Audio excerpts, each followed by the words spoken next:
मैंने अपने त्यागपत्र को वापस ले लिया है। हेलो, हाँ मैंने इस्तीफा दे दिया है। उत्तर प्रदेश के अयोध्या के GST deputy commissioner Prashant Kumar Singh ने अपना इस्तीफा वापस ले लिया है। दरअसल उत्तर प्रदेश के अयोध्या से सामने आया ये मामला सिर्फ एक अफसर के इस्तीफे की वापसी भर का नहीं रहा, बल्कि ये राजनीति, प्रशासन और पारिवारिक टकराव के जटिल रिश्तों को भी उजागर करता है। अयोध्या में GST deputy commissioner Prashant Kumar Singh ने 4 दिन पहले दिया गया अपना इस्तीफा वापस ले लिया है और साफ शब्दों में ये कहा है कि उन्होंने ये फैसला बिना किसी दबाव के लिया है। उनका दावा है कि वो फिलहाल अपने दफ्तर में मौजूद हैं और नियमित रूप से काम कर रहे हैं। मैंने अपने त्यागपत्र को वापस ले लिया है। कोई दबाव नहीं है, सहर्ष बिना किसी दबाव के मैंने अपने इस्तीफा वापस लिया है। अब ये तो मैंने भेज दिया था, ये तो मेरी जानकारी में नहीं है। आज मैं अपने कार्यालय में हूँ, अपना कार्य कर रहा हूँ, राजकीय दायित्वों की पूर्ति कर रहा हूँ। प्रशांत कुमार सिंह ने 27 जनवरी को मुख्यमंत्री योगी आदित्यनाथ और प्रधानमंत्री नरेंद्र मोदी के समर्थन में इस्तीफा दिया था। ये इस्तीफा प्रयागराज माघ मेले के दौरान शंकराचार्य अविमुक्तेश्वरानंद की कथित टिप्पणी से आहत होकर दिया गया था। उस समय उन्होंने ये कहा था कि मुख्यमंत्री के खिलाफ किसी भी तरह की अभद्र टिप्पणी वो बर्दाश्त नहीं कर सकते। मैंने इस्तीफा दे दिया है। हाँ, मुझे बर्दाश्त नहीं हुआ, जिसका नमक खाते हैं उसका सिला अदा करना चाहिए। मुझे बर्दाश्त नहीं हुआ। सॉरी, पत्नी से बात कर रहा था मैं। मेरी 2 बेटियां हैं, 2 रात में सोया नहीं था और बहुत पीड़ा में था मैं। उनका ये कदम उस दौर में सामने आया था जब उत्तर प्रदेश में कुछ अधिकारियों के इस्तीफे राजनीतिक बयानबाजी से जुड़ते जा रहे थे। सरकार के समर्थन में, माननीय योगी आदित्यनाथ जी के समर्थन में, माननीय भारत के प्रधानमंत्री नरेंद्र मोदी जी के समर्थन में, माननीय अमित शाह जी के समर्थन में और स्वामी अवमुक्तेश्वरानंद जो शंकराचार्य हैं उनके विरोध में मैंने इस्तीफा दिया है। क्या वजह है? इस्तीफा वापस लेने के साथ ही प्रशांत कुमार सिंह ने अपने भाई विश्वजीत सिंह पर बेहद गंभीर आरोप लगाए हैं। उनका कहना है कि विश्वजीत सिंह मुख्तार अंसारी के मऊ गैंग का एक्टिव सदस्य और उसका वित्तीय सलाहकार रहा है। उनके अनुसार विश्वजीत सिंह के खिलाफ कई आपराधिक मुकदमे दर्ज हैं, जिनमें माता पिता से मारपीट का मामला भी शामिल है, जिस पर एफआईआर भी दर्ज हो चुकी है। इसके अलावा उन्होंने आरोप लगाया कि उनके भाई ने जियो कंपनी के एक ब्रांच मैनेजर को जान से मारने की धमकी दी और जबरन वसूली करता रहा। पहले मैं अपने भाई साहब के बारे में कुछ बता दूं। मेरे भाई साहब मुख्तार अंसारी जो मऊ में गैंग है उसके सक्रिय सदस्य हैं और उसके आर्थिक सलाहकार रहे हैं। उनके ऊपर तमाम आपराधिक मुकदमे दर्ज हैं। दूसरा, उस व्यक्ति ने अपने माता पिता को मारा पीटा, जिसके संबंध में थाना सराय लखनसी में एफआईआर दर्ज है। विश्वजीत सिंह ने अपने माता पिता को मारा, मेरे माता पिता को मारा पीटा, उसके संबंध में एफआईआर दर्ज है।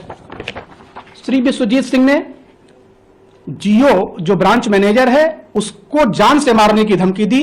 कोतवाली मऊ में उसके खिलाफ एफआईआर दर्ज है। उन्होंने हमारे माता पिता को इतना प्रताड़ित किया कि हम लोगों को सीनियर सिटीजन एक्ट के तहत हाई कोर्ट से रिलीफ लेना पड़ा। ये देखिए आप, हाई कोर्ट के आदेश हैं।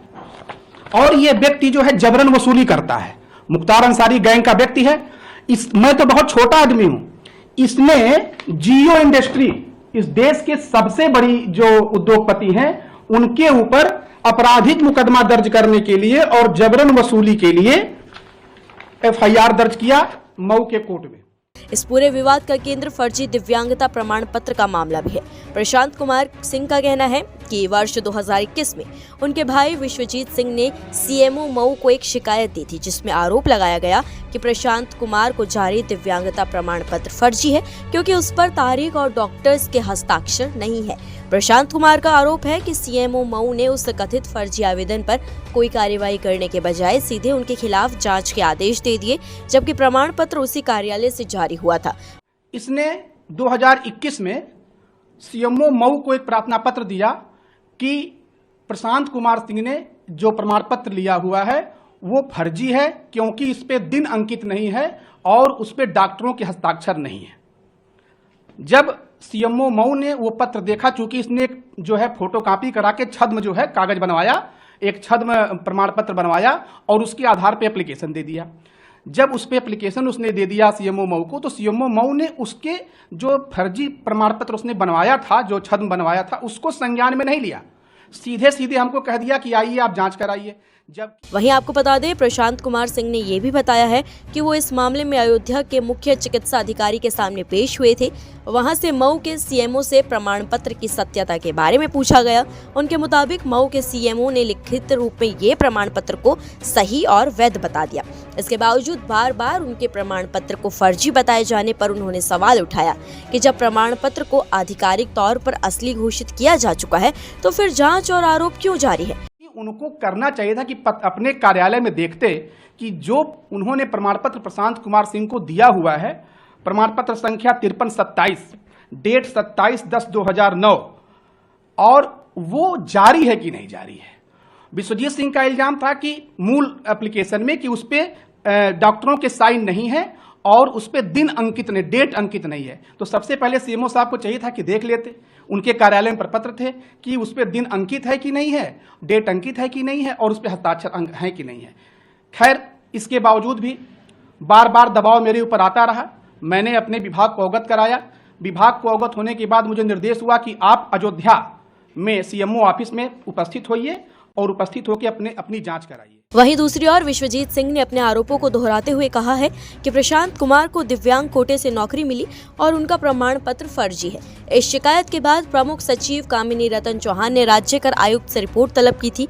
इतना ही नहीं, विश्वजीत सिंह ने अपनी बहन जया सिंह पर भी फर्जी दिव्यांगता प्रमाण पत्र बनवाने का बड़ा आरोप लगा दिया है। हालांकि जया सिंह ने इन आरोपों को पारिवारिक विवाद से प्रेरित बताते हुए खारिज कर दिया और जांच के लिए तैयार होने की बात कही है। आज की तारीख में तस्वीर ये है कि प्रशांत कुमार सिंह ने अपना इस्तीफा वापस ले लिया है और वो अपने पद पर कार्यरत है, लेकिन विवाद यहीं खत्म नहीं हुआ है। एक तरफ एक वरिष्ठ अधिकारी अपने ऊपर लगे आरोपों को साजिश और पारिवारिक दुश्मनी बता रहा है, तो दूसरी तरफ प्रशासनिक स्तर पर जांच और रिपोर्ट तलब की जा रही है।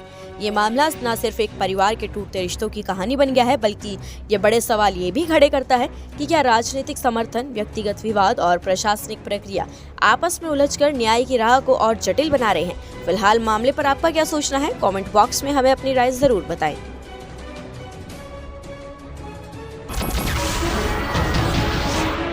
नमस्कार, मैं हूं मानक गुप्ता। अगर आपको हमारा ये वीडियो पसंद आया हो तो इसे लाइक और शेयर जरूर करें, और हाँ, हमें सब्सक्राइब और फॉलो करना ना भूलें ताकि आप देश और दुनिया की कोई खबर मिस ना करें। तो जुड़े रहिए हमारे साथ और देखते रहिए न्यूज़ 24।